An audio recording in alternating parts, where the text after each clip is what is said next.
I'm Jake. I'm Nick. This is Lab 12, Color, Vision, and Perception, and we're lab Wednesday night. For the eye dominance test, we used a piece of paper with a 20 millimeter hole in it at arm's length. We then alternately closed each eye, looking for a shift in the image. If the image does not move with one eye compared to both eyes, then that's your dominant eye. Jacob and I are both right eye dominant. To test the severity, we then rolled a paper longwise to a diameter of 1 inch, and then looking through with both eyes, we then move one palm closer to the end of the paper tube. The closer the point the palm that you can't see your palm, then the more severe that the eye dominance is.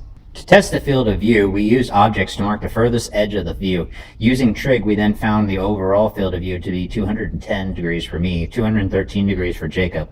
The monocular for the left eye, we got about 170 and 177 for the right eye. The extra range for the right eye is due to the dominance of the right eye. While for binocular, we got about 130 degrees. For vertical, we got about 110.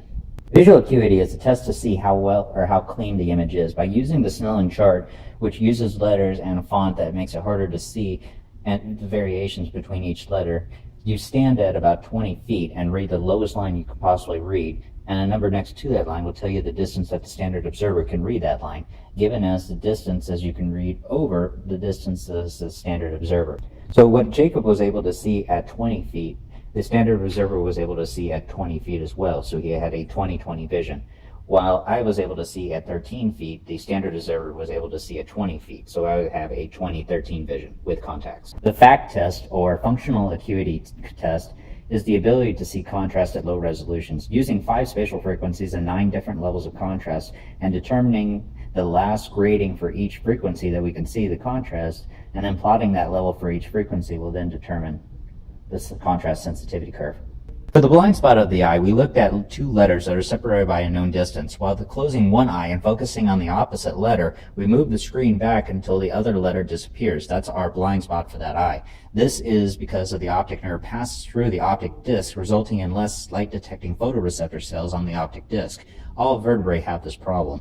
Critical flicker frequency is the frequency at which our eyes can no longer determine if a light source is still flickering. There are several factors in which determining this frequency: the intensity of the source, the size of the source, the wavelength, and the location of your eye to the source. While intensity and size are straightforward, the wavelength, on the other hand, is dependent on the photopic sensitivity of our 3 cones. The pigment of those cones have maximum absorption values at certain wavelengths. The wavelength with the most absorption is green at 555, having 683 lumens per watt, while blue and red have lower absorptions at 420 nanometers and 580 nanometers respectively. This is why red and blue stop flickering while green is still flickering. Also, the location of your eyes with respect to the source is important. This is because of the distribution of photoreceptor types at different angles, due to having more rods and cones at the edges. We used the grading monochrometer to test our spectral range, and mine went from about 415 nanometers to about 729 nanometers. Each eye sees a different image, and the brain uses a coordinate shift, also known as a parallax, to map both images on top of each other.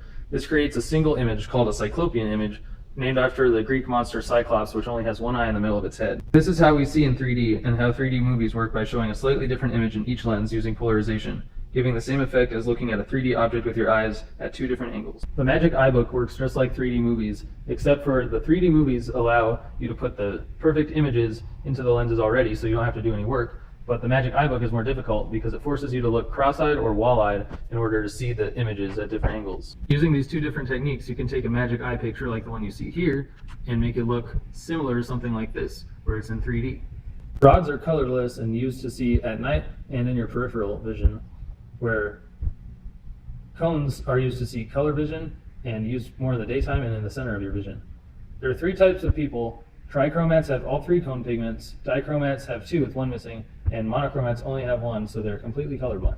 In this lab, we use the Ishihara color vision test to see how colorblind we are. As you can see from this photo, people with colorblindness can't see all the distinctions. With red-green colorblindness, you can make out the 25 and the 56, but the other colors are much harder. Dichromats will be able to see some of these numbers, but not all of them, depending on which cone is missing in their vision, while monochromats will have a hard time seeing almost all of these. Trichromats, like most people, can see all of these numbers, but it is still a little hard to see some of them. As you can see from this photo, people with red-green color deficiency see a lot of yellows and blues.